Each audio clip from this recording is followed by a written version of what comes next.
এই খবরটা কার কাছ থেকে পেলেন? তিনি কেন মনে করছেন না যে তারা এতটা শক্তিমান একটি পক্ষ, হাসিনা বিরোধী পক্ষ, যারা কিনা বিদেশে বসে ফেসবুক লাইভে গিয়ে সকল আইন শৃঙ্খলা রক্ষাকারী বাহিনীকে একেবারে নিষ্ক্রিয় করে দিয়ে ঘন্টার পর ঘন্টা ঢাকা শহরের বুকে মানে 2 রাত 3 দিন ধরে 32 নম্বর ভাঙচুর করতে পারেন, মাটির সাথে গুড়িয়ে দিতে পারেন, কিংবা যারা কিনা প্রথম আলো, ডেইলি স্টারের মতো বিশ্বখ্যাত বাংলাদেশের সংবাদ মাধ্যম অফিসে আগুন জ্বালিয়ে দিতে পারেন, ভাঙচুর চালিয়ে যেতে পারেন, এসব করবার ক্ষমতা সম্পন্ন ব্যক্তিরা কেন মনে করছেন যে তারা সত্যি শেখ হাসিনাকে এবার ঠেকাতে পারবেন না? বাংলাদেশে শেখ হাসিনা বিরোধী, আওয়ামী লীগ বিরোধী রাজনৈতিক শক্তির অত্যন্ত প্রভাবশালী 2 চরিত্র পিনাকি ভট্টাচার্য এবং ইলিয়াস হোসাইন, তারা দুজনেই হঠাৎ করে দুদিনের ব্যবধানে রীতিমতো ফেসবুকে লিখে ঘোষণা দিয়েছেন যে শেখ হাসিনা বাংলাদেশে ফিরবেনি। এবং এমন একটা সময়ে তাদের এই ঘোষণা এলো যখন বাংলাদেশে শেখ হাসিনা বিরোধী, আওয়ামী লীগ বিরোধী পক্ষটি মোটামুটি দিস্তার পর দিস্তা কাগজ খরচ করে নিজেদেরকে অভয় দিতেই একরকম লিখছেন যে কেন শেখ হাসিনার পক্ষে কিছুতেই ফেরা সম্ভব হবে না। কিন্তু ইলিয়াস হোসাইন, পিনাকি ভট্টাচার্য কারা? এরা সেই ব্যক্তি যাদেরকে 2024-এর 5ই আগস্টের পর বাংলাদেশের রাজনৈতিক পরিস্থিতির একটা নিয়ন্তা শক্তি বা নিয়ন্ত্রক শক্তি হিসেবে মনে হওয়া শুরু হলো। মানে তারা ফেসবুকে, ইউটিউবে যেই স্ট্যাটাস দেন, যা বলেন, সে অনুযায়ী যে ইউনূস সরকার কাজ করেন বা তারা একটা বিরাট অংশের জনগোষ্ঠীকে রীতিমতো উদ্বুদ্ধ করতে পারেন এবং তাদেরকে দিয়ে কাজ আদায় করে নিতে পারেন, এগুলোর সব প্রমাণ মিলতে শুরু করে 2024-এর আগস্টের পর। মানে পিনাকি ভট্টাচার্য, ইলিয়াস হোসেন তো ভীষণ সক্রিয় ছিলেনই শেখ হাসিনা বিরোধী আন্দোলনে গত কয়েক বছর ধরেই, কিন্তু এই যে তাদের বাংলাদেশে বিরাট জনগোষ্ঠী আছে এবং বাংলাদেশের সরকার, আইন শৃঙ্খলা রক্ষাকারী বাহিনী, গোয়েন্দা সংস্থাগুলোকেও মোটামুটি তারা তাদের আঙুলের ইশারায় কিংবা ফেসবুক স্ট্যাটাসের ইশারায় অথবা ইউটিউবের আহ্বানের মাধ্যমে এক রকমের পরিচালনা করতে পারেন, সেটা 2024-এর আগস্টের পর থেকে ক্রমাগতভাবে পরিষ্কার হলো। পিনাকি ভট্টাচার্য এবং ইলিয়াস হোসেন এবং তাদের আরেক সঙ্গী কনক সারোয়ার, তারা মিলে ফেসবুক লাইভে বসেই কিন্তু প্রথম 2025-এর 5ই ফেব্রুয়ারি বঙ্গবন্ধুর বাড়ি 32 নম্বরে বুলডোজার পাঠানোর ঘোষণা দিলেন এবং ঘন্টার পর ঘন্টা ফেসবুক লাইভে থেকে এরাই বঙ্গবন্ধুর বাড়ির দিকে বুলডোজার রওনা হচ্ছে কিনা, কতক্ষণ আর ভাঙতে লাগবে এবং ভাঙতে যাওয়ার জন্য যে বিরাট জনগোষ্ঠীকে উদ্বুদ্ধ করে 32 নম্বর পর্যন্ত পাঠানো, সেই পুরো কাজটা তারা বসে সমন্বয় করতে থাকলেন। এখন বিএনপি নেতা ইশরাক হোসেন, সাদেক হোসেন পক্ষকার ছেলে, তিনি বলেন বটে যে তিনি বুলডোজার দিয়েছেন এবং মানে নানাজনই স্লোগান দিয়েছেন বটে যে 32 নম্বর দখল নিলাম, ভাইয়া তোমায় কথা দিলাম, ছাত্রদল যুবদলের নেতারা। কিন্তু মূলত ওই আহ্বান, সমন্বয়, পরিচালনা সব প্যারিসে বসে পিনাকি ভট্টাচার্য, নিউ ইয়র্ক বসে ইলিয়াস হোসাইন এবং তাদের আরেক সঙ্গী কনক সারোয়ার করেছেন ফেসবুক লাইভে থেকে। এরকম প্রভাবশালী ব্যক্তিরা সেখানেই কিন্তু থেমে থাকেন নাই। এমনকি ভারতীয় আধিপত্যবাদের দায়ে অভিযুক্ত করে প্রথম আলো, ডেইলি স্টারের সামনে কয়েকদিন ব্যাপী জিয়াফতের আয়োজন হয়েছে পিনাকি ভট্টাচার্য, ইলিয়াস হোসাইনের কথায়। আর তারপর তো 2025-এর ডিসেম্বরে হাদির মৃত্যুর পর প্রথম আলো, ডেইলি স্টার ভাঙতে যাওয়ার জন্য উদ্বুদ্ধ করা, সেখানে ভাঙচুর, অগ্নিসংযোগ, ঘন্টার পর ঘন্টা পুলিশ, সেনাবাহিনী সকলের নিষ্ক্রিয় থাকা, এমনকি ইউনূস সাহেবের ঘনিষ্ঠ বন্ধু মতিউর রহমান মাহফুজ আনাম যে ফোনে পর্যন্ত প্রধান উপদেষ্টা ইউনূস বা উপদেষ্টা মণ্ডলীর কাউকে পেয়েও ওই ভাঙচুর, অগ্নিসংযোগ থামাতে পারলেন না, কারণ তখন পুরো ঘটনাটা পরিচালিত হচ্ছে প্যারিসে বসে, নিউ ইয়র্কে বসে। এহেন পিনাকি ভট্টাচার্য, ইলিয়াস হোসাইন হঠাৎ করে এখন কেন বলছেন শেখ হাসিনা ফিরবেনি? ইলিয়াস হোসাইন প্রথম 19শে জুলাই স্ট্যাটাসটা দিলেন এবং দেওয়ার পরে অনেকেই বিস্ময় প্রকাশ করে লিখছেন যে কি ব্যাপার, ইলিয়াসের কণ্ঠে এ সুর কেন? তিনি লিখলেন, হাসিনা ডিসেম্বরে দেশে আসছে শোনার পর আমরা অনেকেই হাসাহাসি করেছি, তবে শেখ হাসিনা দেশে আসছে মোটামুটি শিওর ধরে রাখেন। মানে ইলিয়াস হোসাইনকে এই তথ্যটা, মানে তিনি যেভাবে একরকমের ভবিষ্যৎবাণী করলেন তার কোনো বিশ্লেষণ ছাড়াই, তাতে মনে হলো যে তার কাছে একটা সুনিশ্চিত তথ্য পৌঁছে গেছে। ইলিয়াস হোসাইন, পিনাকি ভট্টাচার্যদের কাছে আসলে নানাভাবেই নানা রকম তথ্য পৌঁছে যায়, এমনকি তারা কে কোন সংস্থার হয়ে কাজ করছেন সেটা নিয়ে হাসিনা বিরোধী শক্তির মধ্যে নিয়মিতভাবে তাদের ফেসবুকে স্ট্যাটাস, পাল্টা স্ট্যাটাস দিয়ে নানা রকম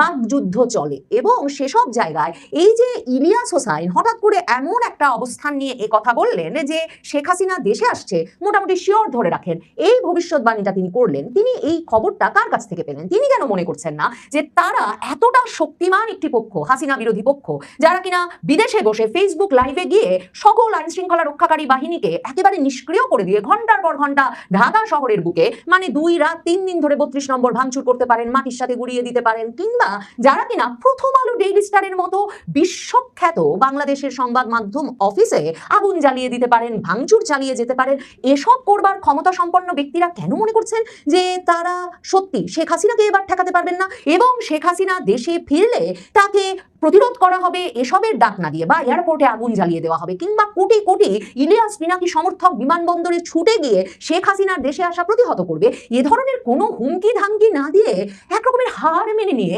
কেন ইলিয়াস হোসাইনকে বলতে হচ্ছে যে শেখ হাসিনা দেশে আসছে মোটামুটি শিওর থাকেন? এই সুর বদলকে তাৎপর্যপূর্ণ না বলবার কোনো উপায়ই থাকে না। তাহলে কি ধরে নেওয়া যায় যে 19শে জুলাই যখন ইলিয়াস হোসাইন এই রকম একটা স্ট্যাটাস দিলেন, তখন তিনি এমন সূত্র থেকে এ খবর পেলেন যে তিনি বুঝতে পারলেন এ দফায় শেখ হাসিনাকে ঠেকাতে তার বা প্যারিস থেকে পিনাকি রাওহান কিংবা তাদের আরেক বন্ধু কনক সারোয়ারও যদি যুক্ত হয়ে যান, তাহলে তিনজনে মিলেও যদি তারা ফেসবুক লাইভে ঘন্টার পর ঘন্টা থেকে বাঙালি জাতিকে উদ্বুদ্ধ করার চেষ্টা করেন, বাংলাদেশের মানুষকে উদ্বুদ্ধ করার চেষ্টা করেন যে শেখ হাসিনাকে প্রতিহত করতে হবে, মানুষ আসলে রাস্তায় নামবে না, তারা কাউকে সঙ্গে পাবেন না, শেখ হাসিনা বিনা বাধায় বাংলাদেশে অবতরণ করতে পারবেন। এই ইলিয়াস হোসাইন শেখ হাসিনার আমল থেকে ব্যাপকভাবে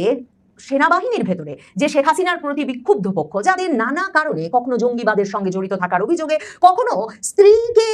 নির্যাতনের অভিযোগে, কিংবা আরো নানা রকম অভিযোগে, এবং সেসব অভিযোগ সেনা বাহিনীর ভেতরে প্রমাণিত হওয়ার পর যাদের কারো চাকরি গেছে, কেউ বরখাস্ত হয়েছেন, কেউ কেউ এমনকি জেলও খেটেছেন, এমন পক্ষটির সঙ্গে ইলিয়াস হোসাইনের ভীষণ একটা ঘনিষ্ঠ যোগাযোগ আছে। সেই পক্ষটি কিন্তু এখন সেনাবাহিনীর ভেতরেও ভীষণ শক্তিমান হয়ে উঠেছে। এমনকি প্রধানমন্ত্রী তারেক রহমান ক্ষমতায় আসার পরেই যে সম্প্রতি 3 বাহিনী যেই পদোন্নতি, ভূতাপেক্ষা পদোন্নতি এবং নানা রকম ফ্যাসিলিটিস গুলো ফিরিয়ে দেওয়া হলো যেই অফিসারদের, তারা সকলেই কিন্তু এই ঘরানার এবং ইলিয়াস হোসাইনের সঙ্গে অত্যন্ত ঘনিষ্ঠ একটি পক্ষ। তাহলে সেনাবাহিনীর ভেতরে সেই পক্ষটাও কি হার মেনে নিয়েছে? তারাও বুঝতে পারছে কিছুতেই এ দফায় আর শেখ হাসিনাকে ঠেকানো যাবে না, শেখ হাসিনাকে দেশে আসতেই দিতে হবে। নাকি শেখ হাসিনা এমন অপ্রতিরোধ্য শক্তি হয়ে উঠেছেন, তিনি দেশে ফেরার ঘোষণা দেওয়ার পর আওয়ামী লীগের নেতারা নানা জায়গায় সাক্ষাৎকার দিয়ে যেসব কথা বলছেন, 2 কোটি লোক নাকি এয়ারপোর্টে জড়ো হবেন শেখ হাসিনাকে অভ্যর্থনা জানাতে, অনেকেই হুমকি দিয়ে বলছেন দেখতে চাই কোন আদালত, কোন কারাগার, কোন ফাঁসির মঞ্চে শেখ হাসিনাকে নেওয়া যায়। যদিও শেখ হাসিনা কিন্তু রয়টার্সের সঙ্গে সাক্ষাৎকারেও বলেছেন যে তিনি আদালতে আত্মসমর্পণ করতেই যেতে চান এবং তার জন্য যাতে ফাঁসির মঞ্চ, কারাগার সব প্রস্তুত রাখা হয়। এখন কি তার মানে ইলিয়াস হোসাইনরা এবং তাদের শক্তি সমর্থন ভীষণভাবে জুগিয়ে আসছিলেন যেই পক্ষটা দেশের ভেতরে দেশের বাইরে, সেই পক্ষগুলো এখন নিশ্চিত যে শেখ হাসিনাকে ফিরতে দিতেই হবে, তারা ঘোষণা দিয়ে দিয়েছেন বলেই এক রকমের মানসিক প্রস্তুতি নিতেই বাংলাদেশের জনগণকে ইলিয়াস হোসাইন এমন একটা ঘোষণা দিলেন। এর চেয়েও ইন্টারেস্টিং হচ্ছে পিনাকি তখন আর পিছিয়ে থাকতে চাইলেন না। পিনাকি ভট্টাচার্য 19শে জুলাই ইলিয়াস হোসাইন এই ঘোষণা দেওয়ার পর 21শে জুলাই আজকেই একটা স্ট্যাটাস দিয়ে বললেন যে তিনি একটু ট্রাভেল করছিলেন, মানে হয়তো 19শে জুলাই তার কাছেও খবরটা পৌঁছেছে, কিন্তু তিনি একটু ট্রাভেল করছিলেন, তিনি অসলো ছিলেন, মাত্র প্যারিসে ফিরেছেন, কিন্তু এমন একটা এপিসোড তিনি ফিরতেই রেডি করেছেন যেখানে তিনি কথা বলে দিয়েছেন যে হাসিনা ডিসেম্বরে ফিরবে। পিনাকি ভট্টাচার্য লিখছে, আমার গাট ফিলিংস বলছে হাসিনা ডিসেম্বরে ফিরবে, তারপরে জেলে যাবে, ইন্ডিয়া থেকে দলবল নিয়েই ফিরবে, এটাই ইন্ডিয়া প্ল্যান করছে, এটা হাসিনা আর ইন্ডিয়া দুইজনের জন্যই ভালো হবে। ভাবতে পারেন পিনাকির ডাক কোথায়? পিনাকি ভট্টাচার্য সারা বাংলাদেশকে ফ্যাসিবাদ বিরোধী শক্তিকে ঐক্যবদ্ধ হওয়ার ডাক দিচ্ছেন না কেন? ডাক দিলেই তো বিমানবন্দরে এমন লাগাতার প্রতিরোধ গড়ে তোলা যায় যে এই প্রতিরোধে শেখ হাসিনা ডিসেম্বরে ফিরতে পারবেন না। ইলিয়াস হোসাইন পিনাকিরা হার স্বীকার করে নিয়ে কেন শুধুমাত্র এই তথ্যটুকু জানিয়ে দিচ্ছেন যে হাসিনা ডিসেম্বরেই ফিরবে, সেটা নাকি ইন্ডিয়া এবং হাসিনা মিলে প্ল্যান করছে এবং পিনাকির গাট ফিলিংস সেটা বলছে। কিন্তু শেখ হাসিনা তো নিজেই রয়টার্সের সঙ্গে সাক্ষাৎকারে বলেছেন যে সরকার বারবার ভারতের কাছে শেখ হাসিনাকে ফেরত চাইছে, শেখ হাসিনা এবার নিজেই যেতে চান যাতে সরকার যে তাকে ফেরত চাইছে এই ফেরত আর চাইতে না হয়, তিনি নিজেই গিয়ে আদালতে আত্মসমর্পণ করতে পারেন। তো আদালতে আত্মসমর্পণ করলে শেখ হাসিনা মৃত্যুদণ্ডপ্রাপ্ত আসামি, শেখ হাসিনা তো নিজেও জানেন যে তিনি জেলে যাবেন। শেখ হাসিনা ইন্ডিয়া থেকে দলবল নিয়েও ফিরবেন,